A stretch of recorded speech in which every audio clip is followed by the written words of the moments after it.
ትጨምርልሽ ከደሞዝሽ ድንቡላ አጨምርልሽ ከደሞዝሽ 10 ሳንቲም አጨምርልሽ ስላቃጠርሽ ምን የሚቀየር ነገር አለ? አቃጥርሽ አንዷን እህትሽን ስላስጠመርሽ አንዷን እህትሽን ወራህመቱላሂ ወበረካቱሁ ያን ፋሚሊዎች እንዴት ናችሁ? ሰላም ናችሁ? ሁሉኝ እኔ አልኩላችሁ አልሐምዱሊላህ። ዛሬ እንግዲህ ያው ሐሳብ ልሰጥ ነው የመጣሁትና ቤተሰቦቼ እንዲሁም ቤተሰብ ያልሆናችሁኝ ቤተሰብ ሁኑኝ። ላይክ ሼር ኮሜንት በማድረግ ተተባበሩኝ። ያው በአዲስ ቪዲዮ መጥቻለሁኝ ማለት ነው።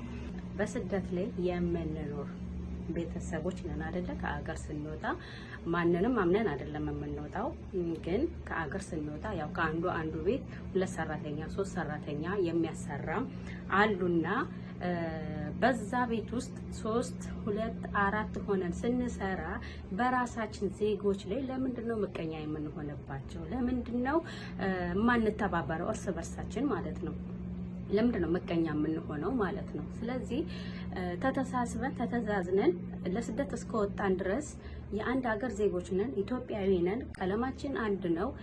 ተተሳስበን ብንሰራ ጥሩ ነኝ ባይ ነኝ። አንቺ አረብ ሀገር ላይ 10 አመት ኖርሽ 15 አመት ኖርሽ ለአረቦቹ ወገን ሆነሽ እህትሽን አሳልፈሻት እሷ እንደዚህ ናት እያልሽ አንቺ መስራት ያቃተሽን እሷ እየሰራች ሊሆን ይችላል።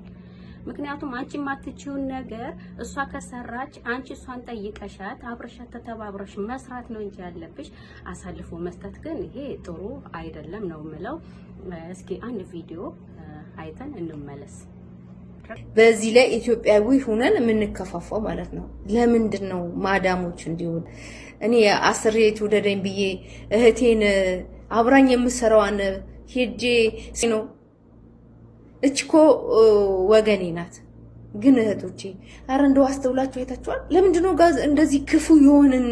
አንድ ላይ እየሰራን አንድ ቤት ተጋግዘን ድንቡላ አጨምርልሽ ከደሞዝሽ 10 ሳንቲም አጨምርልሽ ስላቃጠርሽ ምን የሚቀየር ነገር አለ?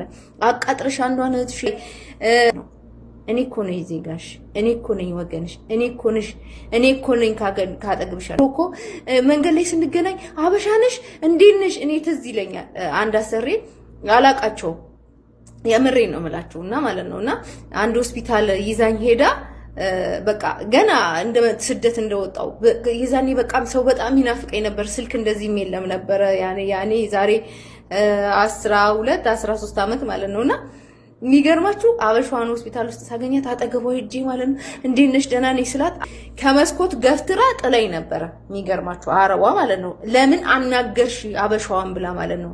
እና ከዛ ደግሞ ሌላ ቤት ደግሞ ገባው አዲቃ ይዘውኝ ሄዱ ማለት ነው። አዲቃ ይዘውኝ ሄዱ። ከዛ ሰላም ነሽ ተባብለን በቃ እየሰጡን ምግብ አንድ ላይ ግሩፕ አድርገን ስንበላ በጣም ገረማቸውና እናንተ ሀበሾች በጣም ትዋደዳላችሁ፣ ስትገናኙ አትተዋወቁም ግን ሰላም ትባባላላችሁ አለችኝና አረቧ በጣም ገረማት ማለት ነውና እናንተ የሄዳችሁ ለመዳም የውሸት ወሬ የምታቃጥሩ እህትሽን የምታስጠምጂ ልትወጅጂ ብለሽ ሄደሽ ወሬ የምታቃጥር ያበሻ ግን ነገ ዋጋሽን ታገኛሽ። ለምን እንደሆነ ታውቂያለሽ? በሰፈሩ በቁና መሰፈር አለ። ገደር ስትቆፍር አርቃት ቆፍር ማን እንደሚገባበት አይታወቅም ይባላልና ዛሬ አቃጥርሻት ወሬ ላንቺ ነገ ስንቁና ተቀመጥልሻለሽ። ዛሬ ለዚህች ልጅ የከፋሹ ክፋት ነገ ወደ ራስሽ እንደሚመጣ እንዳትረሺ እህቴ። እውነቴን ነው የምላችሁ። ሁለቱ ናችሁ የምትሰሩታችሁ። ከመጀመሩ ነው እንደዚህ አይነት ንግግር እየሄድን አንዱ ለአንዱ ድሮ እኮ ተስማምተን ተሳስበን አንዱ ለአንዱ ሸፍኖ ነው የሚኖረው። አሁን የመጣችሁ ግን እህቶቻችን አሁን የመጣችሁ ለስራ የመጣችሁ ከሀገር ቤት እኔ ምን አይነት በላዎች እንደሆናችሁ አላውቅምና ዜጋሽ ናት አሳልፈሽ አትስጫት። ብትወድቂ አንስታ ውሃ የምታጠጣሽ እሷ ናት። የእውነቴን ነው የምልሽ። ምንም ብትቸገሪ በችግርሽ ሰዓት የምትደርስልሽ ወገንሽ ናትና ወገን ለወገን ደራሽ ነው። ብዙ ጊዜ አይታችሁ ከሆነ በቲክቶክ እህቶቻችን ላይ እንትና ተቸገረች ይሄን ያህል ብር አዋጡ ይሄን ያህል እንደዚህ አድርጉ እንትና ተቸገረ የሚባለው እኮ ራሱ ዜጋሽ ነውና እባካችሁ ብትሽሉ በኮንትራት የመጣችሁ እህቶቻችን አንድ ላይ የምትሰሩ እህቶቻችን አንዱ ለአንድ ሞክሩ። ያቺን ደቂቃ ብታልፋት እኮ ነገ ተመልሳችሁ አንድ ላይ ፍቅሩ ናችሁ ትኖራላችሁና ለሚያልፍ ነገር ደግሞ መተዛዘብ ነውና የምትሰሩ በተለይ እዛ ቤት ውስጥ የቆየሽ ቆይ እነሱ አሰሪዎችሽ እነሱ 100 አመት ራሱ አብረሻቸው ብትቆይ ምንሽ ናቸው። 1 አመትም ሰራሽ 100 አመትም አብረሻቸው ሰራሽ እነሱ የራሳቸውን ጥቅም ነው እንጂ አንቺ ፍርጥ ብትይ ምንም ማያረጉ። እኔ የምመክራችሁ ይሄንን ነው። ብትችሉ ተረዳዱና ተጋገዙና አብራችሁ ስሩ። አንዱ ላይ ማቃጠር ምንም ዋጋ የለውም ነው መልሳ ዋጋ የምታስከፍልሽና አቃጣሪ ያንኑን ተረዳድተን እንሩላችኋለሁ። ለማንኛውም በንግግሬ ካስከፋችሁ በጣም ይቅርታ።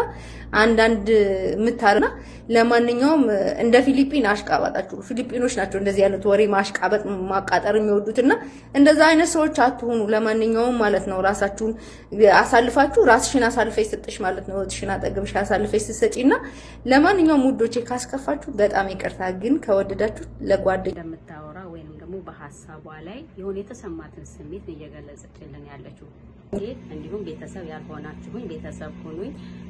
ላይክ፣ ሼር፣ ኮሜንት በማድረግ ተተባበሩኝ። ያው በአዲስ ቪዲዮ መጥቻለሁኝ ማለት ነው።